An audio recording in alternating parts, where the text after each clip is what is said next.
YouTube, how y'all doing? How y'all doing? How y'all doing, man?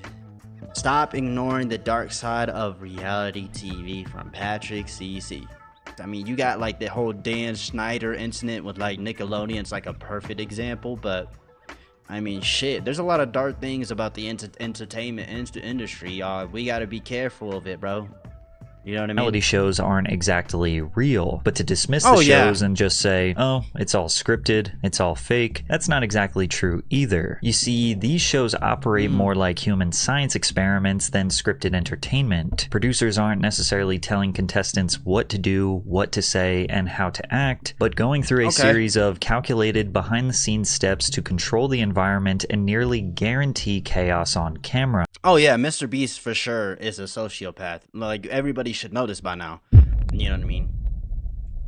A lot of these content creators, bro, aren't as authentic as we thought that they were, bro. And a lot of them hide their unauthenticity.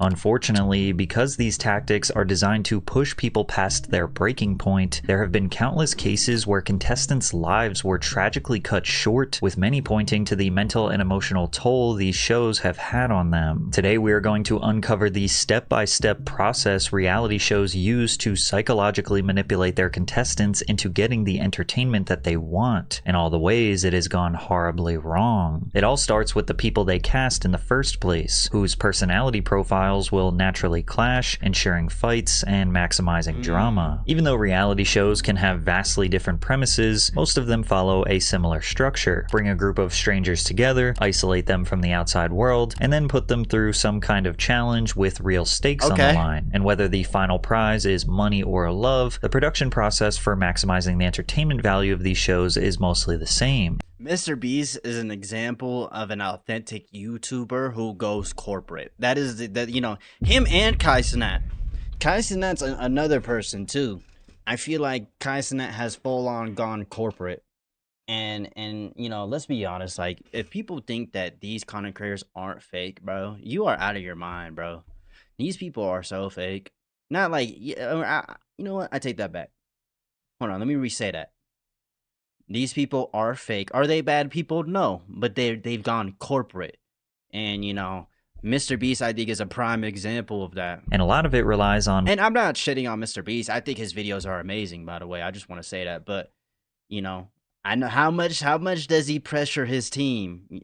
He probably pressures his team a lot. Morally you know what I mean? unethical behavior. Before the cameras turn on, reality shows have an extremely calculated casting process. The first step for getting on many reality shows is a lengthy application, and we're not talking a job application. Shows like Big Brother require IQ and psychological evaluations to ensure contestants will be able to perform under pressure. Survivor is similar, where production goes through 25,000 initial applicants, complete with background and psychological screenings before they're even considered for a callback. One of the reasons why this process takes so long is because producers aren't just looking for good contestants, they're looking for specific characters. Every person on the show has to fit a very specific role. You might have the hero, the villain, the underdog, the heartbreaker, the loudmouth, the wild card. It's like casting for a movie, except the script hasn't been written yet. And usually the most successful shows are when everyone plays their role perfectly, like in Jersey Shore. Ronnie was the hothead who wanted to start fights. Jenny was the female hothead who wanted to start fights. Snooki was the lovable mess. Mike the Situation was the arrogant loudmouth. Vinny was the laid-back, lovable nice guy. Pauly D was the uplifting wingman. You knew exactly what you were going to get from each character, which made the show easier to produce, made the stories easier to write, and fans could easily understand and develop parasocial relationships with the cast. However, during the casting process, what producers are truly looking for are people that exhibit characteristics known as the dark triad. The term dark triad refers to a trio of negative narcissism, Machiavellism, and psychopathy. I can't fucking read. Personality traits: narcissism, Machiavellianism, and psychopathy. Put more simply, they're looking for those who are entitled and maybe a little bit mentally unstable. lack empathy, and manipulate others. Oh, Why? yeah. Well, these are the people that create the best drama. A perfect example is Russell Hantz from Survivor. But first, a quick word from today's sponsor, Fume. Flavored air is quickly becoming the leading alternative to vaping and smoking, and today's sponsor, Fume, is leading the charts. Still flavor magnetic 200. I'm skipping this, y'all. I'm sorry. Despite the show's focus on strategy and endurance, Russell became legendary for burning other contestants' socks, sabotaging food supplies, and lying straight to people's face. Burning today. Despite the show's focus on strategy and endurance, Russell became legendary for burning other contestants' socks, sabotaging food supplies, and lying straight to people's face. He wasn't just playing the game, he was thriving on manipulation and control, and fans love to hate him for it. Some contestants wear these, and they know that these fucking people who run the show behind the scene, they fucking know that. Dark triad traits like a badge of honor. Tiffany New York Pollard is one of the most iconic reality stars in history who was unapologetic about stirring up drama on VH1's Flavor of Love. Not you. You can choke. This was the first interaction I really had with Rain, so I wanted to see her her anger level. I wanted to see if I was powerful enough to twist her mind. It was a mind thing. She got mind screwed by me, and it worked. My advice to the other ladies in the house would be beware of me, because I'm not backing down. Or take Stephen Bear from X on the Beach. He built a persona around seduction, betrayal, and exploiting his relationships for entertainment, but it turns out this was no persona. This was actually who he was in real life. Bear was convicted and jailed for revenge porn after leaking explicit footage of an ex-partner online. He was sentenced to 21 months in That's fucking insane, bro. prison. Psychologist Pamela B. Rutledge says that the perfect reality TV star and the perfect scammer or con artist have many overlapping traits. Actors, con artists, and scammers all tend to exude energy and have excellent powers of persuasion. The best scammers can project something desirable and likable about themselves to increase perceptions of trust and appear to offer an opportunity with lots of upside while glossing over the risks. And to no surprise, there are literally countless people who were found guilty of financial crimes before or after appearing on reality TV. Jen Shah from The Real Housewives of Salt Lake City was running a telemarketing scam. God damn, bro. Targeting vulnerable. Damn, you can't trust none of these niggas, bro. Often elderly individuals. Shaw pleaded guilty and was later sentenced to 6.5 years in prison and ordered to pay $6.5 million in restitution. $6.5 million. You're fucking cooked. Teresa Giudice from The Real Housewives of New Jersey served 11 months in prison after committing multiple acts of financial fraud. Richard Hatch from Survivor was indicted for fraud and tax evasion. Todd and Julie Chrisley were found guilty of both evading taxes and conspiracy to defraud community banks out of more than $30 million. They look guilty. They look guilty. Look at them. Look how they move. Look at them.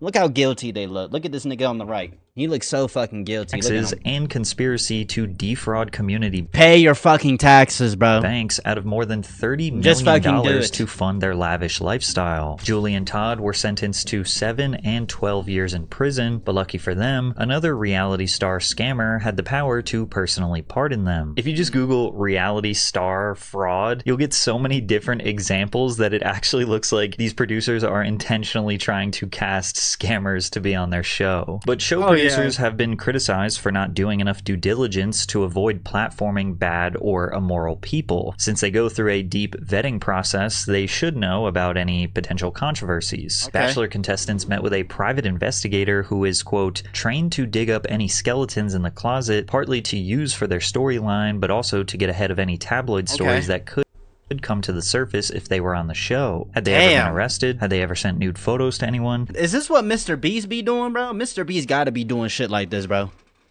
Mr. Beast has to be doing shit like how? Shit, hold on. Mr. Beast has to be.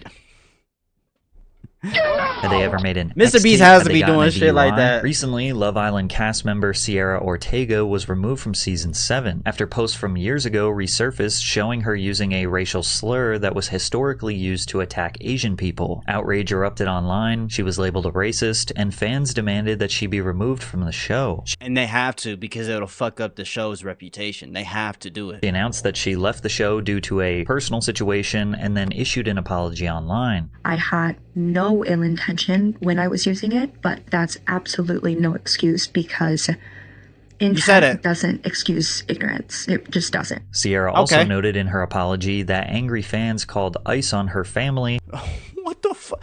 Damn, bro. And let me tell y'all something. These ICE agents, y'all wondering how they know that you're illegal, by the way? It's because local citizens snitch on them, by the way. And she posted a slew of extremely hateful messages and threats she was receiving. To give you an idea of the magnitude of Love Island and this controversy, Sierra's apology video has over 20 million views. Now, some people were confused why this was being treated as a new news story, considering she had publicly addressed and apologized for the use of this slur before she was ever on Love Island, and that raised some conspiracies. Some suggest that producers knew about this controversy before the masses did and actively ignored it. Because if you think about it, Love Island only benefits from Sierra's backlash, as her name is directly tied to the Netflix series. I think it's safe to assume that when it comes to a reality TV show, you got niggas snitching on your family, bro. That's crazy. Hey, her family illegal immigrants, nigga.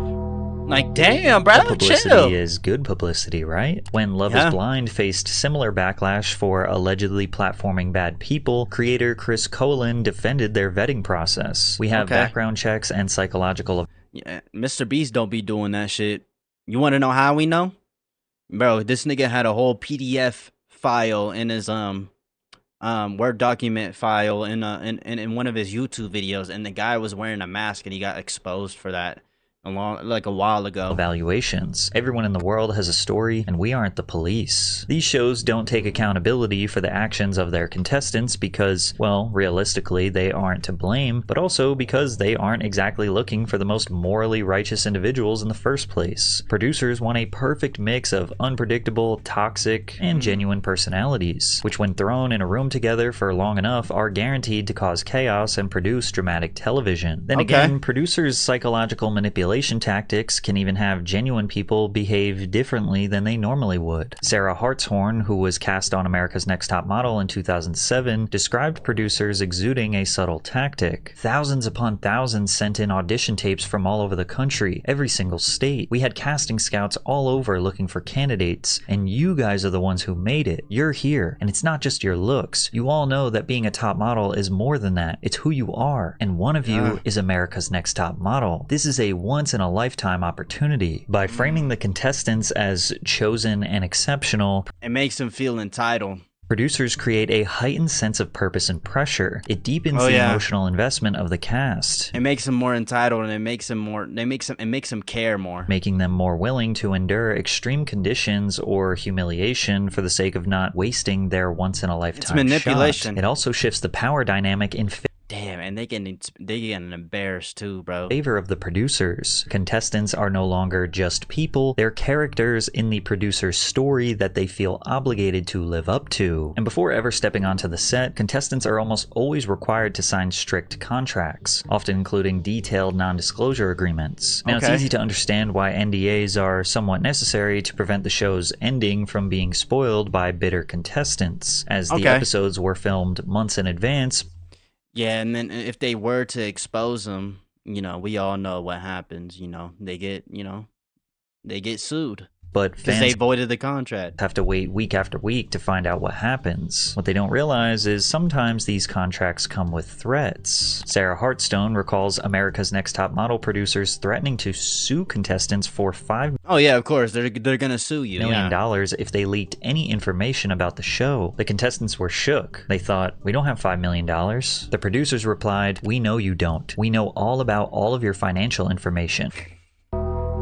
Yo, I'm telling you, they know what they doing, bro. These niggas aren't retarded, bro. Of course we know this, bro. None of you have $5 million. None of your families have $5 million either. But the NDAs can go even further. And once they sign that contract, they're locked in that shit, bro. Can prohibit contestants from publicly discussing production conditions, mental health struggles during filming, and any manipulative tactics producers use behind the scenes. Take this viral Reddit post from a... To some degree, I can understand because you wouldn't want a bitter. It is true. You wouldn't want bitter people on your show. Snitching out your fucking story, snitching out your production and stuff. So I mean, to be fair, there's nothing wrong with that contract. in terms of just like, hey, you can't, exploit anything that goes on in the show. But, $5 million is insane, bruh. But they probably super straight. I mean, at the end of the day, bruh, they signed the contract. So are they really in the wrong? You know what I mean? Former reality show contestant, for example. The producers made me go through hell for 4 months. I lost my house, my car, my... Oh my goodness. Oh my goodness. Oh fuck. They took everything. I take back everything I said. My bad. I'm sorry, y'all. business, my boyfriend. I was very naive and they exploited me to the point of a mental breakdown. They used contracts to hold me hostage in a sense, gaslit me every day. I can't even bring myself to discuss what they did as it's so upsetting to think of, as they used me and I feel so stupid. And she gained nothing from it. I'm now living with my parents at 40, too afraid to date or work again, and have overwhelming shame. Now sure, this could just be a random person on the internet making this whole thing up, but this anonymous recount sounds exactly like the countless personal stories I will share throughout this video. So now that producers have acquired a perfect cast of clashing personalities, instilled all of them with a slight god complex, and prevented them from revealing any information about their experience, the next thing to do is manipulate their surroundings, restricting their diet, and implementing borderline torturous tactics to manufacture chaos. And it all starts with 24/7 surveillance. As soon as you wake up in the morning, your mic is put on. When you go to bed, it's taken off. On The Bachelor, contestants sign contracts in which they must agree to be filmed up to 24 hours a day, 7 days a week. But this may also be by means of hidden cameras and microphones, according to the contract. Meaning, where the fuck are they putting these cameras at, bro? They're likely going to be caught at some point in a less than positive light. They should have no expectation of privacy. This may seem like that fucks with you mentally. Obvious necessity for reality TV to function. After all, the only way they can capture reality is by making sure literally everything is being filmed and recorded. Right? Sometimes you see a contestant rip off their microphone and storm off to essentially protest being recorded, but the cameras just follow them anyways, and the audience is excited for more drama. It's a harsh reminder that they literally can never escape. On The Bachelor, constant filming is actually sold as a good part of the experience. Contestants open up about things like anxiety, grief, or past trauma, all while the cameras are rolling 24/7, turning their real pain into a part of the show. The audience is made to believe that all this surveillance is necessary to show someone's journey, because towards the end of the show there is literally a highlight reel of all of their pain being broadcast to millions of people. And the craziest part is the contestants have no control of how that pain is edited, manufactured, and presented to the world. Surveillance is done by the producers to maintain complete control over their participants, and this anonymous Love Island contestant described the extreme lengths producers would go to. When you're there, you don't realize how much you are controlled by them. If you talk too much about life outside of the island, the voice of God, which is like a big speaker, will tell you to shut up. So it's like, this doesn't make good telly. Most of your day is just filled with gossiping about situations inside the villa, because that's all you're allowed to talk about. Another former Love Island contestant described what producers will do to provoke a situation. They set up the environment to test you, because they know exactly.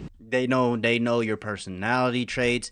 They know your personal life, what's going on, what you did in your past, if you committed any crimes. They know everything about you. They know all your weaknesses. And so they take advantage of you for that.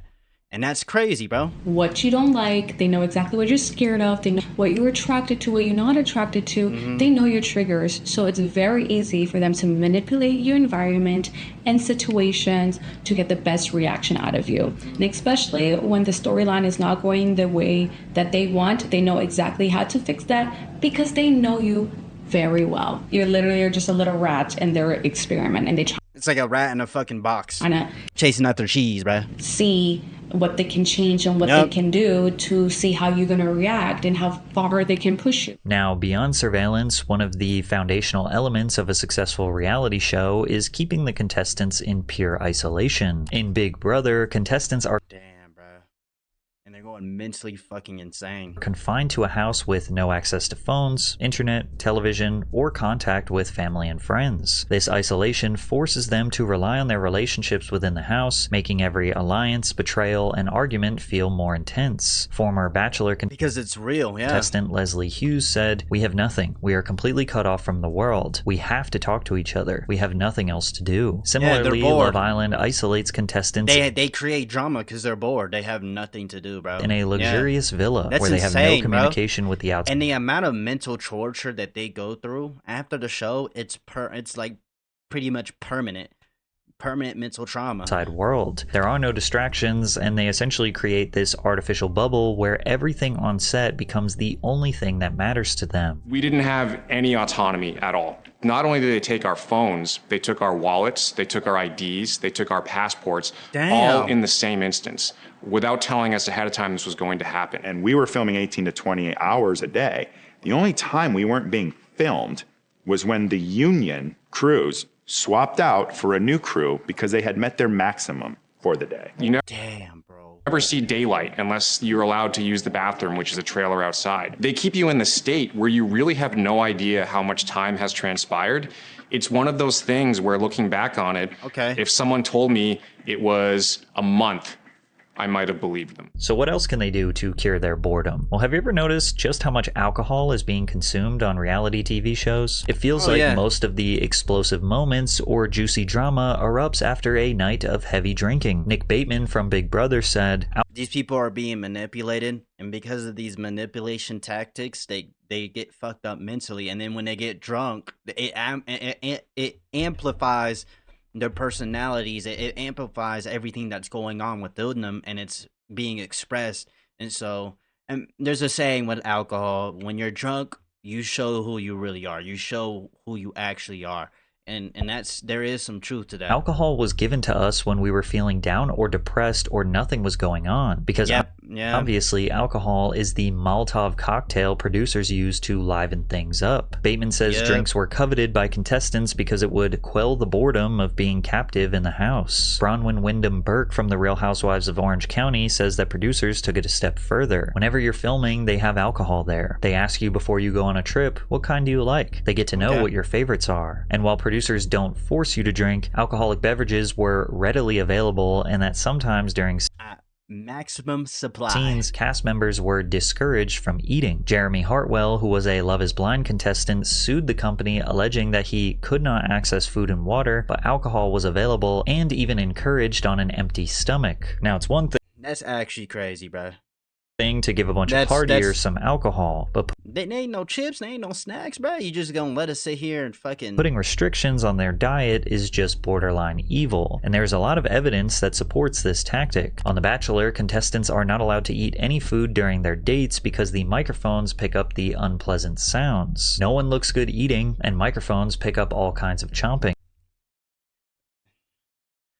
If they're gonna do that, like, you can only eat after having a full-on conversation. Then you can eat. But instead, they force you to fucking starve, bro. That's crazy, bro. Now, this seems like a justifiable reason. Yeah, I understand that. Like, I understand production and stuff. But, like, come on, bro. Like, even though it sounds messed up, in shows like Survivor or Alone, contestants aren't fed enough to somewhat mimic the simulated reality of surviving in the wild. But one could also theorize that low blood sugar could prompt emotional reactions, pushing contestants towards emotional or medical breakdowns. In Mr. Beast games, contestants complained about their food rations. One meal reportedly included a tiny portion of cold oatmeal, one hard-boiled egg, and a few pieces of raw vegetables. Oh, there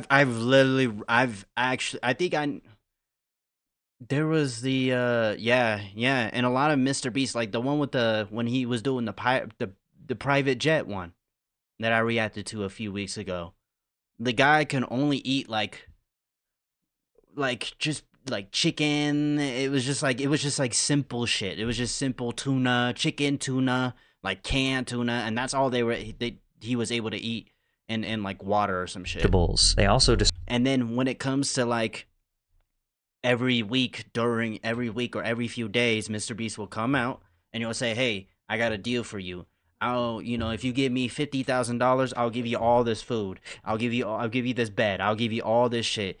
And to be honest, you can't blame Mr. Beast because, you know, described going along this shit stretches works without being fed by the production. There were times when the production staff gave out small feastable chocolate bars and filmed some people. Yeah, it's for the sponsorship. We all know this. We all know Mr. Beast. He's a brand, and so that's how he wants to be. He wants to be a brand. Eating and praising the candy. Contestants with food allergies and dietary restrictions struggled more than others. Before the competition, people filled out forms detailing their dietary needs. An FAQ document was provided to contestants in advance of the event and said that all dietary and food restrictions would be taken into consideration, but not actually be put in terms of, However, several contestants claimed to be served food they were allergic to and that alternatives hadn't been provided. "We were treated horribly," a contestant said. "They took on this challenge of 2,000 competitors. They should have known they needed an enormous crew to handle this correctly."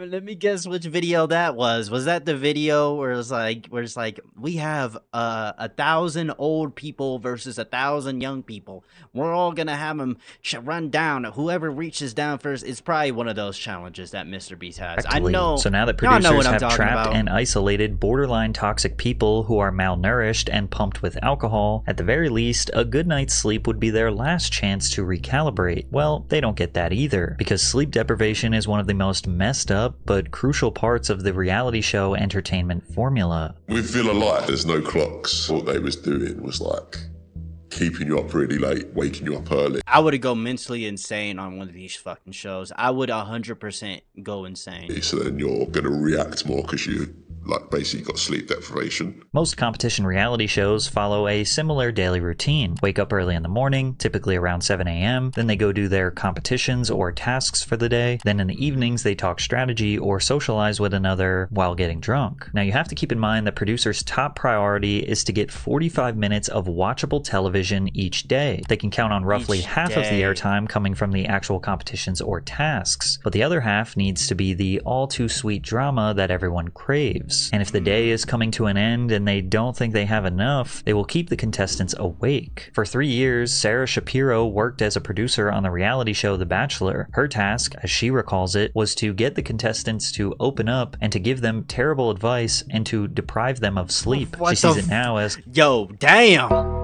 complicated manipulation through friendship. In Jeremy Hartwell's lawsuit against Love is Blind, he said that they implemented what was called night dating. "We didn't have clocks or anything, so it's hard to know exactly when it happened, but typically the night dates would last until about 2 a.m. He estimates that between getting back to his hotel room at 3 a.m. and being expected in the lobby at 7:15 a.m. Oh my fucking goodness. He got 2 to 3 hours of sleep at night. On the challenge, cast... Oh, you signed up for it? Nah, them niggas, they probably said that shit too. Oh, you signed up for it, so shut the fuck up and get your ass over there, nigga. Mr. Beast the same. We know Mr. Beast is like this. He's a sociopath. He does it to his own friends. Hey, you're gonna climb up there. You know that, right? That's Mr. Beast, bro. Like, I know he does that shit, bro. Members have reported being kept up until 3 or 4 a.m. and then forced into physically demanding tasks just a few hours later. On Love Island, lights in the villa stay on until producers decide it's time for bed, and contestants are often woken up abruptly for surprise challenges. The lights are on the entire time during Big Brother taping, even when the contestants are asleep. Interestingly enough, this is the same Yo, Drewski doing this shit too? Do Drewski be doing that shit with this could have been love and this could have been house shit? Because he might be doing that shit too. Tactic that is used by the toughest maximum security prison in El Salvador. Privacy and sleeping with the lights off is considered a privilege. The modules are kept lit all day and night for monitoring. When the sun goes... Well, these people actually fucking deserve the shit that they're dealing with right here, because they're sick fucks, and with these gangs like MS-13, they, you know, to join those gangs, you gotta murder your family member or some shit, and it's sick, bro. Down, the lights stay on all the time. They are constantly being observed. I think this is one of the hardest things. When they try to sleep, they use their towels and cover their eyes to block the light. And if all this manipulation, control, pushing contestants to their breaking point still isn't enough to make a good show, producers have one final weapon. They'll rewrite reality itself through a process known as Frankenstein. frankenbiting. Frankenbiting is the editing technique reality TV producers use to reshape a contestant's words and actions into whatever storyline they want, even if it's not what actually happened. Editors take small clips of dialogue, sometimes even single words or reactions, and stitch them together to create entirely new sentences or emotional responses that never happened in real life. Now, a lot of the time, this seems to be completely innocuous. Like this clip from The Bachelor. The girl who says, "shut up," is spliced in. Yeah, this kind of shit happens all the time. They do it on news stations. Bro, y'all really think, bro, news stations are not always consistent. And so people got to understand that news stations are known for faking stories, creating fake stories and stuff to keep you entertained. If they don't have a good story to talk about tonight, they're going to fucking create one. Or if some news stations have political agendas, and so they'll take a clip and they'll edit up in a way to make it, you know, match with what they're trying to push, and they spread narratives, and that's exactly what this is, bro. They're just trying to spread a narrative, make someone look bad, make the other people look good, or make people, you know what I mean? Like, you're just creating a story. To the edit to make it look like she interrupted Corinne. I know that I may not be everyone's favorite person. Shut up. And I feel like there's like things going on behind my back, or comments or whispers. And in that moment in real life, when Corinne was talking, Jamie did not interrupt her and say shut up. That was taken from an entirely different moment out of context. And then the women who are shown laughing after Jamie says shut up was also clearly taken out of context. This happens so often in reality TV, and it's extremely clunky to watch. It often makes me wonder how people get so invested when you can see that things are manipulated even for the smallest reason. It's because, well, how are you supposed to know, though? Like, how do people who watch these kind of shows, how do they know? Like, reasons. You know what I mean? However, sometimes situations are chopped up so much and narratives are so distorted that it's shameful producers got away with it. On season 1 of Joe Millionaire in 2003, Sarah Kozer was being portrayed as the bad girl. Producers set up a scene where Sarah and Evan go for a walk into the dark yard where the cameras cannot capture them. They took audio from Sarah getting a back massage from another female castmate hours before, and then put it over a vague panning shot of the backyard and made it seem like she was giving Evan top in the woods. They made it look like she gave him head in the woods.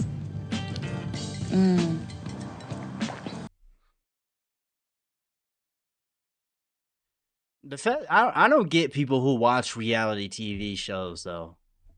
Like, I don't get it. I've never really watched reality TV shows growing up, so this is somewhat new to me.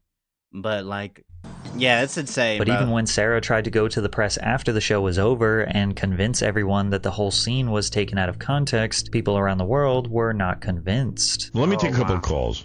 All right, let's go to Randy. Randy, go ahead. Hey, Howard, how are you? Yeah. Sarah, let me tell you something. You're making up this whole story about you were set up. You were in love with that guy. You were all over him. You went into the woods. We all heard the slurpy noise. Right, you know what? I hate to break it to you. I just want you to entertain the possibility that perchance not everything you see on television is exactly You didn't give him moral? Yeah, and you know, not everything that you see on the TV, whether it's a news station or whether it doesn't mean that it's real, you guys. Like people can, it's so I can easily cut a lot of those edits that they did. I can do that my fucking damn self, bro. What you mean? I can edit a video to make it into a whole different, like, bro. It's easy to do that. Well, let me tell you something. Hello.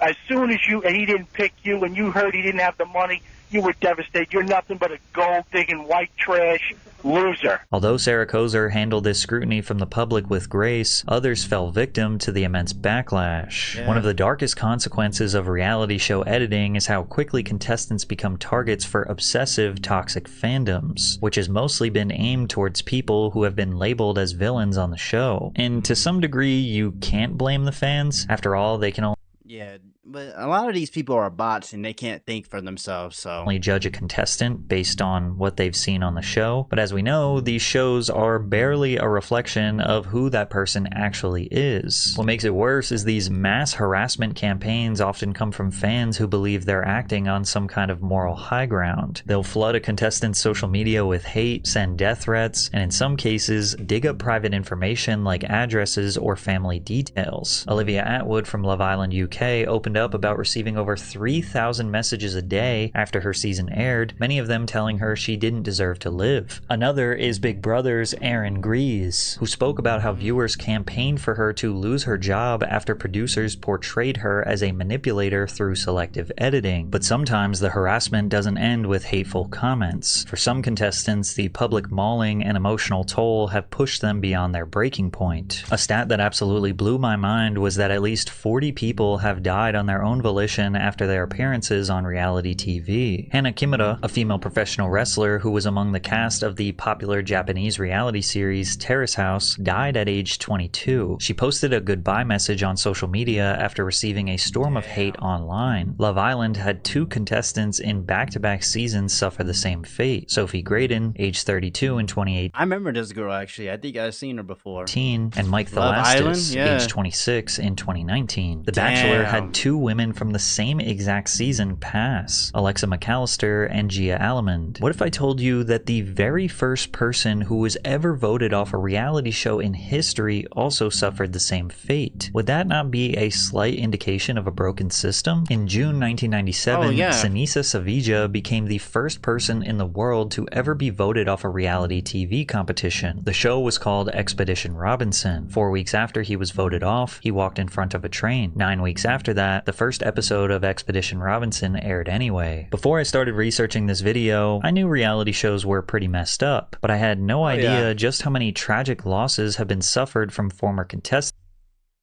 It doesn't matter, like news stations, reality TV shows, even content creators. I feel like a lot of these content creators that beef, a lot of that shit's scripted, bro. At least not scripted in a way, but a lot of it's forced. A lot of these things that content creators do, you know what I mean, to get attention is forced. I mean, Kyson, that's an example. You got Mr. Beast in that whole situation. You got all these streamers who, you know, they call each other all these things, but in reality, they're all fucking hypocrites, bro. Let's just keep it a bean. But that's just the reality, you guys. You can't believe everything that you see. You can't take the person that you see on a show and incorporate in real life. You don't know who they are in real life. Your day to day, they go to work, they go home, you don't know what they go through. So it doesn't even make any sense that people think like that. People who think like that, bro, are people who don't live, they're bots, bro. They can't think for themselves, bro. It's like, honestly, bro. And the countless other attempts that have been made. And of course, this fate is never the result of just one thing. It's an incredibly complex and deep decision influenced by countless factors. But when reality shows follow the same formula again and again, calculated casting, 24/7 surveillance, isolating contestants, restricting their diet, flooding them with alcohol, depriving them of sleep, turning them essentially into controlled robots, and then putting all of their worst moments on display to millions of people, it's easy to see the inherent evil reality TV needs to have to create the entertainment. And with so many lives lost, it starts to make you wonder if this obviously broken system will ever change. Damn, bro. But like I said, like, you can't really take what these people do on camera too seriously, including myself, you know. Because a lot of this stuff is just for entertainment. It's just a show. It's not real, you know. You like I say, people on what news station, reality, you know, maybe even fucking NFL, even they could be faking scripting shit too. You never know. You might not know. The shit that you're watching on the news, might not even be real. They might have just created a whole story, and a lot of people just believe it. And guess what it brings? Diversity. It separates everybody. You know what I mean? And a lot of people live life as if everything that they see, is reality. When not everything is reality. A lot of it's fake. Not everybody is innocent. Not everybody is, you get what I'm saying. There's always a dark side to everything. There's always a dark side to everybody. Everybody has a dark side, some worse than others. You know what I mean? And that's the reality. A lot of people don't take these things into consideration. They just assume that, oh, well, they told me this, so that's real. That's not how that works, you know what I mean? You know, and a lot of people just don't know how to think independently. They listen to what somebody else says, or they see a bunch of group of people and they're like, oh wow, look at them. Oh, let me just believe them, because you know a lot of people live like, a lot of these people are bots. And so yeah, man, I hope you have a good breakfast, a good dinner, a good lunch, a good night. I love y'all, man. Peace.